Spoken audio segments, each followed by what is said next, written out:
magazine, as they call it, about the history of ghosts.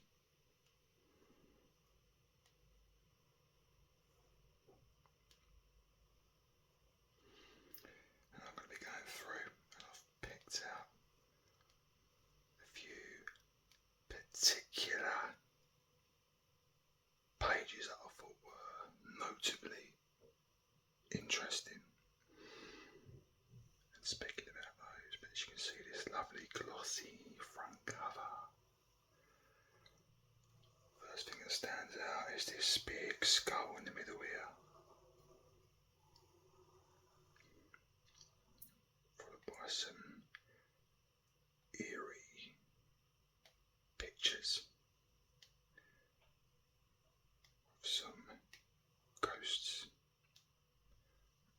and some historical pictures of maybe people that were haunted and properties that were haunted. So we're going to be talking about apparitions, possessions and poltergeists, spectres and spooks. So let's delve in, shall we, and see what ghostly surprises await us, eh? So I'm going to be starting on page 6 and 7. I do apologise about my thumb. I banged it at work and bruised myself slightly. So here we have our table of contents.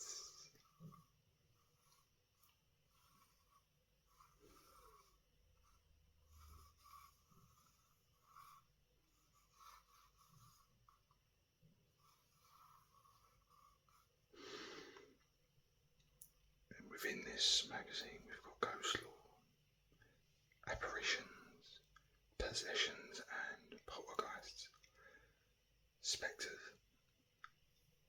and spooks, haunted houses, and as you can see, the layout of the magazine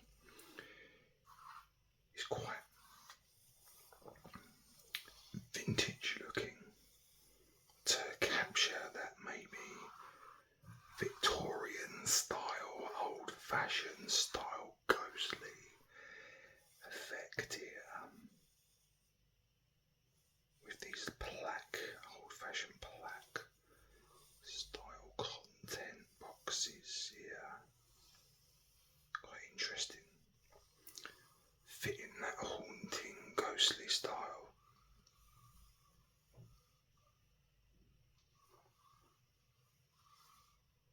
So that's our contents. A notably interesting page, the first one.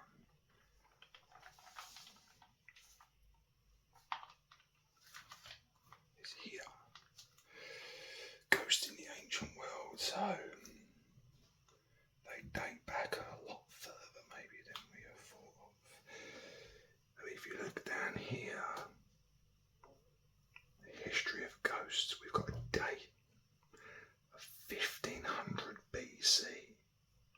Tomb Raiders, despite the Egyptian afterlife being a paradise, it was known that the properly buried could return to vex the living. Individuals could sicken and die if a vengeful ghost had reason to curse them. That's 1500 BC.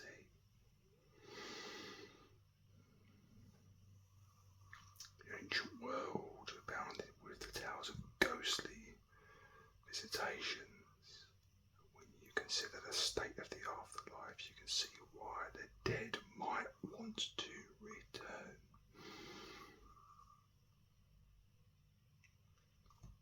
The ghosts were accepted as part of the natural order, given ancient notions of the afterlife. Their return was all too understandable.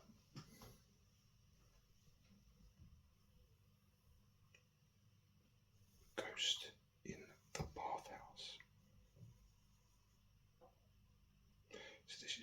back to all these years ago. I've documented hauntings. When you think about it, if these hauntings happened then at 1500 BC, they most likely have happened even further back in history than that.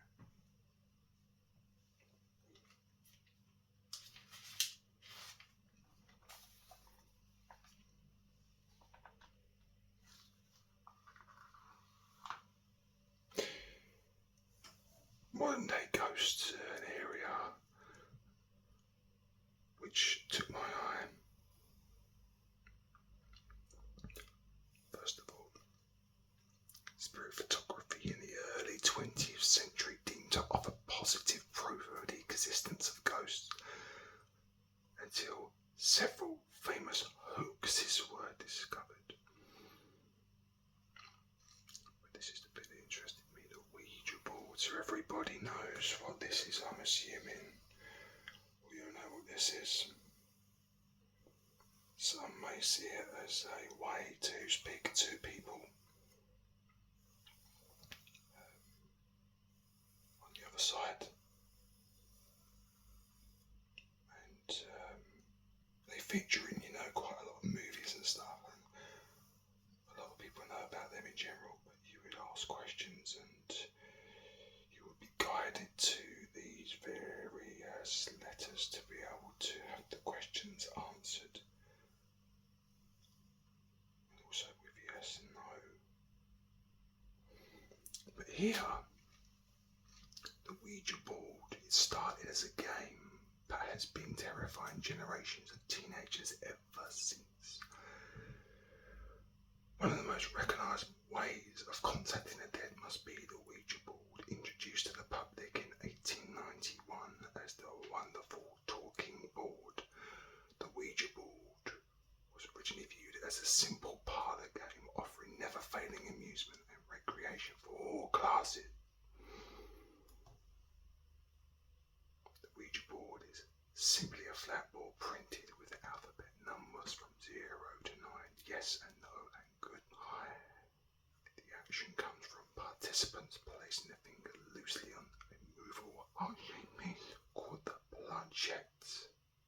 Questions are asked to the board, and by moving the planchette, answers can be revealed. However, I wouldn't advise doing one.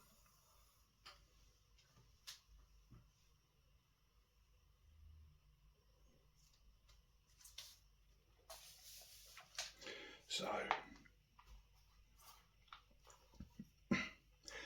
again, in movies we may have seen this sort of thing before, seances, where people would gather to contact people from the other side. Actually, no. The word seance comes directly from the French word séance, meaning seat or session. So in theory, to conduct a correct séance, you would need to be sitting. And we've got some people here conducting a séance. And it says here, séances can be traced back to the 3rd century, and even then they were closely related to occult practices and feared by non-believers. And here, this group within those, apparently, séance attendees include Robert Owen, Prime Minister William Mackenzie King, and Sherlock Holmes author Sir Arthur Conan Doyle. I'm not actually sure if that refers to the people in this picture, or if those are people that have been involved in séances before.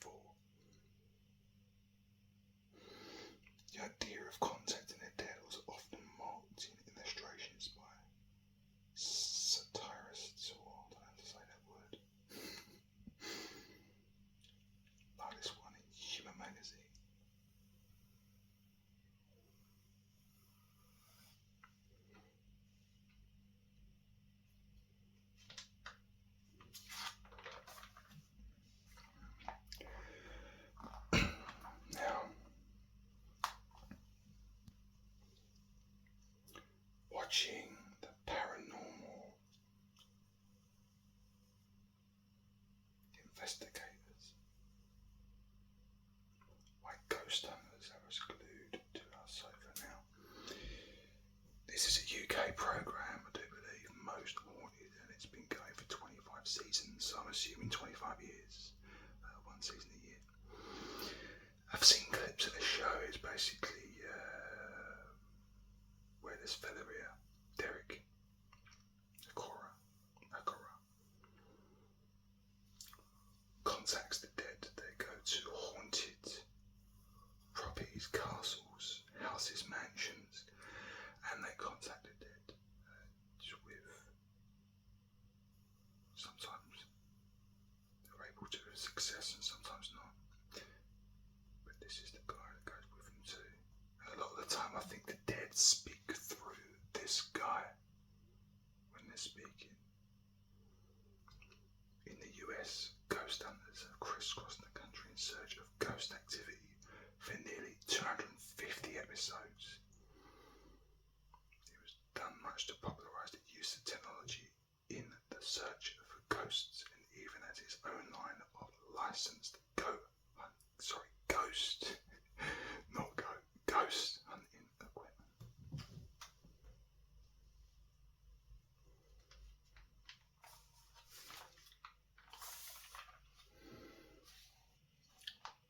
Now I've got to light this image on this page.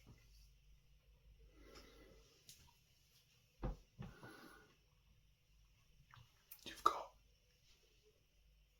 what seems like a ghostly light here. A family that is shocked and surprised and scared of this, the globe of fire descending into a room. What does this mean? Could it quite possibly be whatever West? I'm not sure. But this image I like. I'll just show you this page.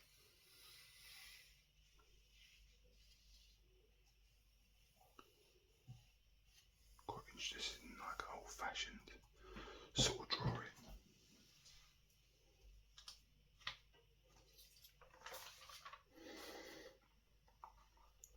Now, I think we all know this bloke, the Headless Horseman.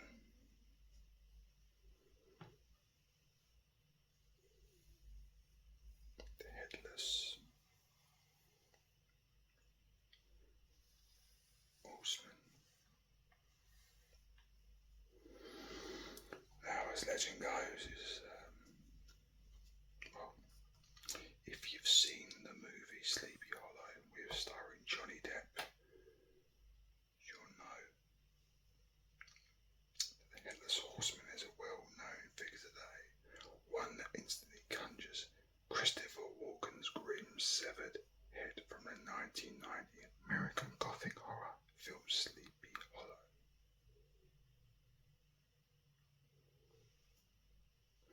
Many tales tell that such ghosts are set to roam the earth for eternity, searching in vain for their lost heads, yet others carry their head with them with a darker motive to wreak vengeance for their own deaths on any who cross their path.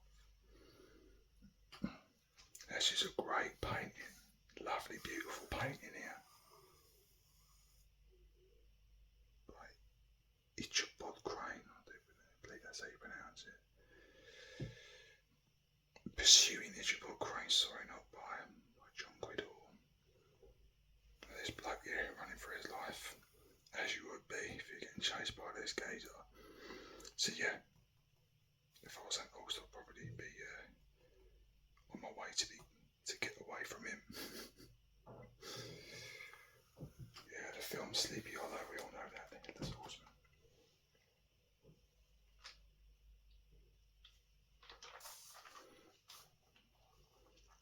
Now I quite like ocean mysteries. It intrigues me because there's a lot about the ocean we don't know, and that's without thinking about the supernatural. But I liked this image here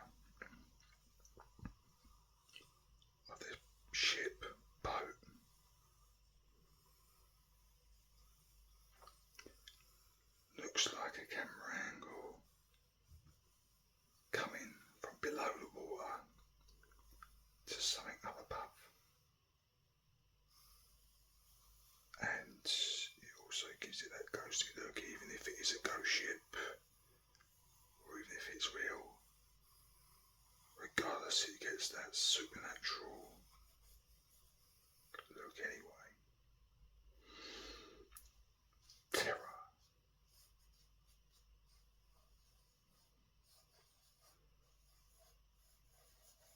Of the seas.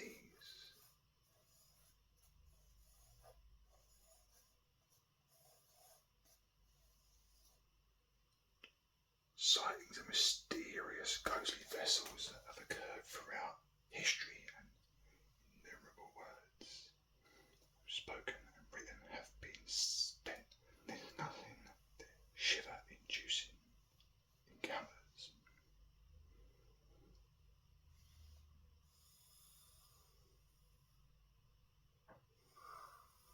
Interesting.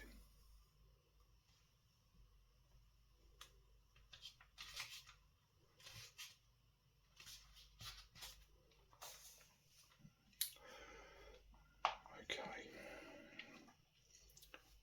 Very popular in modern films, TV shows. Yes. The undead. Revenants, zombies, and ghosts are traditionally thought to wander after death in cultures worldwide. So here we've got what looks like some sort of maybe zombie or undead. Now, more popularly, we'll know the undead for lots of different types of zombie films, particularly the TV show we'll know of, The Walking Dead, in which the dead, in theory, come back to life, but not as we know it, and we refer to them as the undead. We've all seen 28 days, 28 weeks, and a new one coming out very soon. To be 28 years later, all these zombie movies that we've got, different types of zombies under different types of circumstances. The thing about it is that what could particularly be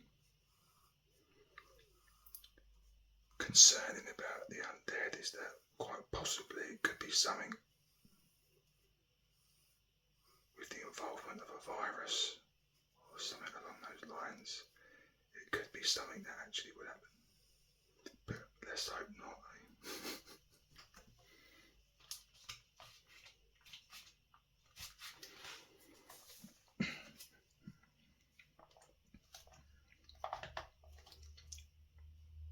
Now, in Victorian England, there was a terrifying supernatural creature that attacked young women on the streets of London,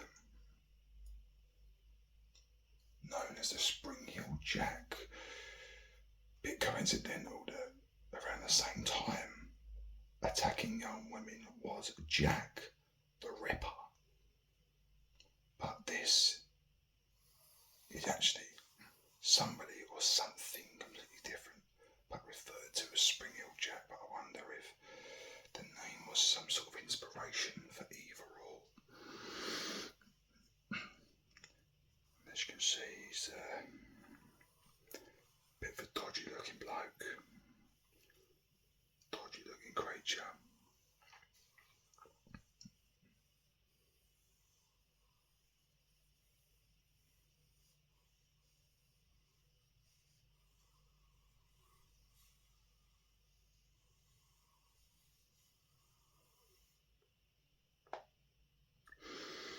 At a time when the British public was fascinated by Gothic novels, penny dreadfuls, spooky theatricals and seances, it's hardly surprising that the rumours of ghosts and other malign spirits stalked the nation's streets in search of unwary citizens to terrorise.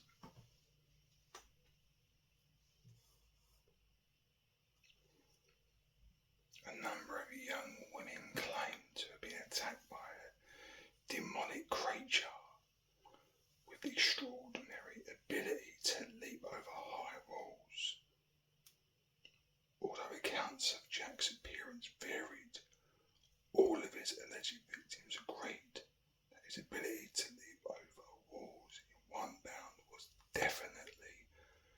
supernatural. One of the earliest alleged attacks by Spring-Heel Jack involved him jumping out of a carriage and forcing it off the road. And here he is jumping out. Maybe he was on top, but these people definitely looked a bit shocked right there, including the horses actually.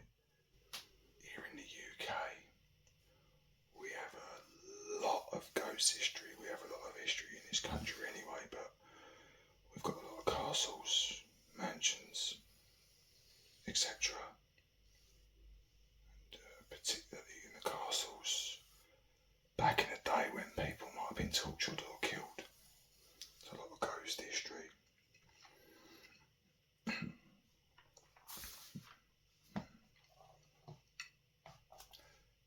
Now,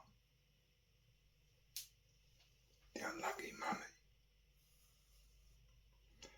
Does the ghost of an Egyptian priestess stalk the galleries of the British Museum, causing death and suffering wherever she goes? This is, I'm not sure exactly the name or if it is this one in particular, but there is plenty of rumours and myths that if you take ancient Egyptian gods or mummies that are resting away from their tomb or where they should be, then they can actually curse people. So my advice is stay away from the curiosity and stay away altogether. But the unlucky mummy first entered the British Museum collection in 1889. It was already training with it tales of disaster. But the unlucky mummy first entered the British Museum collection in 1889. But it was already training with it tales of disaster. Of those who took the object out of Egypt, one was said to have been shot when a gun inexplicably exploded, while another soon died in poverty. Coincidence?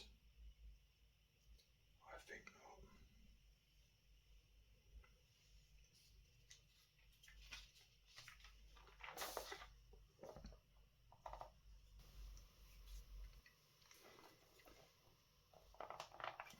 Poltergeists.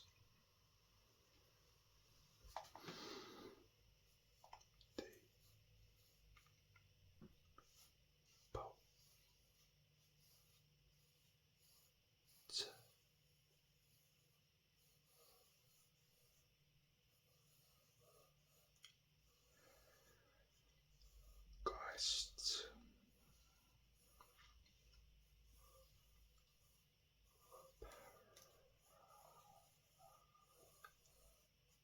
Dogs.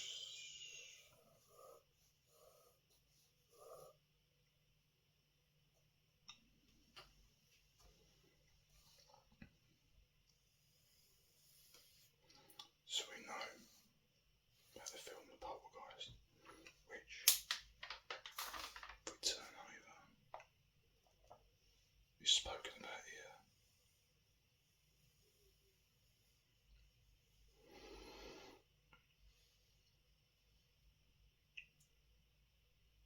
No other modern media has the power to draw on the popular imagination more than the feature film and the 1982 release of blockbuster Poltergeist,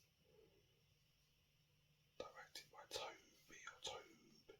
Hooper and produced by the legendary Steven Spielberg. I do believe a lot of people, if not most people, would have seen this movie.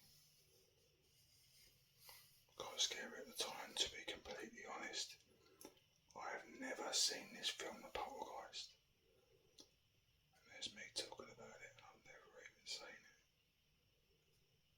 But I will. This has made me want to watch it.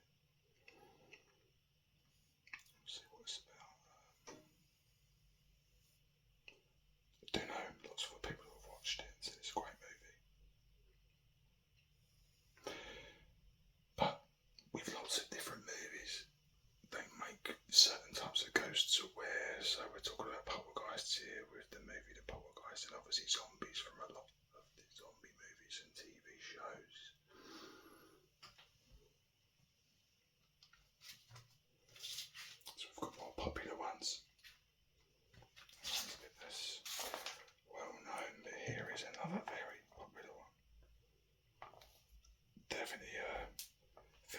people have seen. I've seen this one.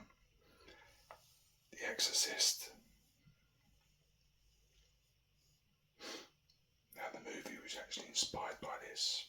The Exorcism of Roland Doe. In the late 1940s, a troubled teenage boy experienced terrifying paranormal phenomena that would influence an iconic book and movies decades later, which is the movie as we know it.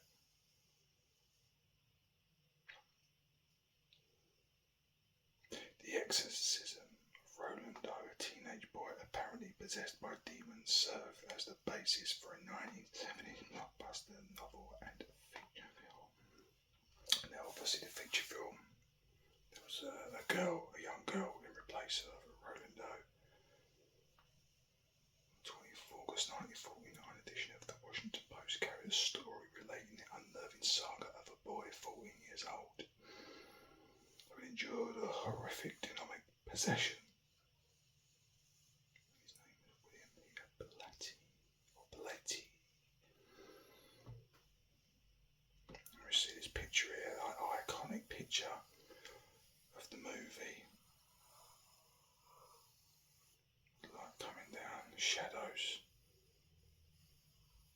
used to create that eerie atmosphere.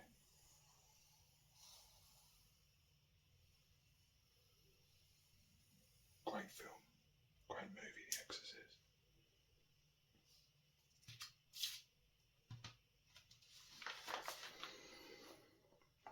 I wanted to show you this because Enfield is my neck of the woods here in England. Enfield, North London. Just down the road from where I live. And there was a poltergeist. Famous poltergeist in Enfield, and manifestations of the poltergeist named Bill in the late 1970s. They were one of Britain's most celebrated such cases of unexplained phenomena. This is the bedroom they share where the poltergeist wreaked havoc.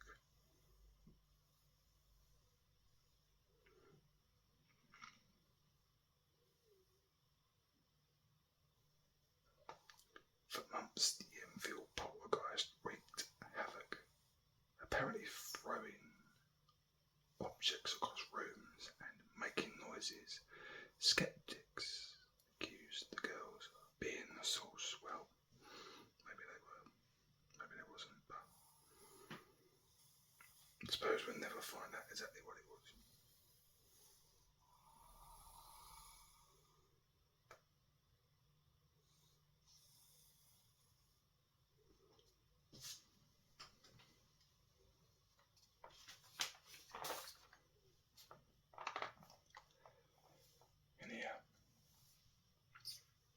I just loved this classic image here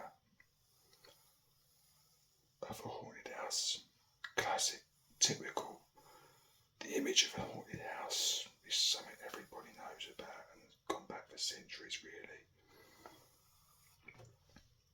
Get them in movies, you'll get them at stuff like theme parks, images, books.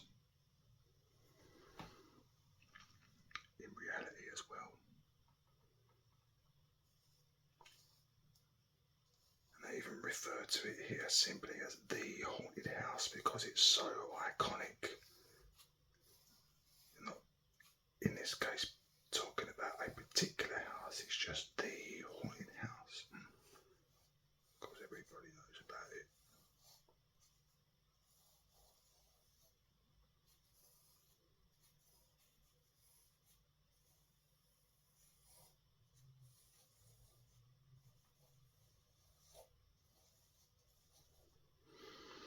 Haunted houses have fascinated us since ancient times, but is there a scientific reason why people often claim to experience supernatural incidents in certain buildings? There might be an explanation, as they say,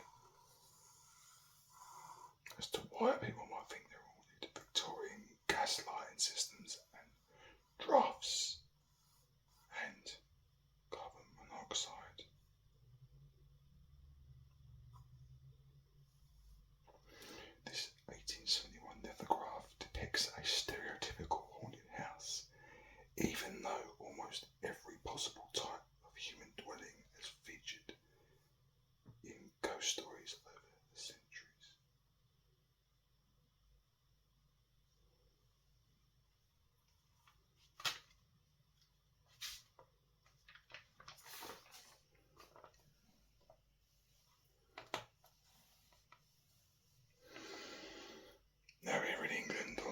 the UK, sorry. I would say Scotland, actually. They're here in the UK. Now, here in the UK,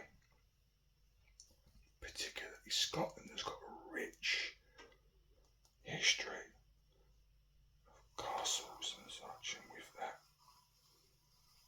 comes ghosts, hauntings, spirits and spectres.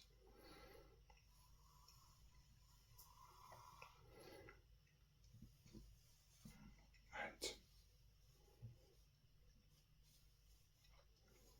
if you ever visit Scotland, there's plenty of ghost tours that you can actually do, especially around somewhere like Edinburgh, where you can get taken to lots of ghostly buildings and castles and streets where you might possibly encounter someone or even indeed something supernatural.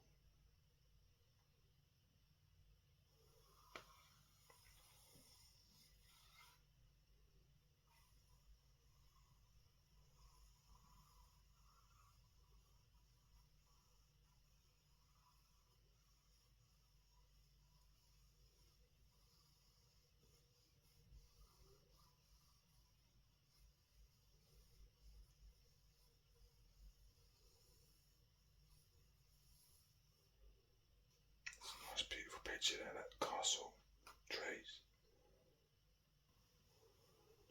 Thanks for watching, guys. Like, comment, subscribe.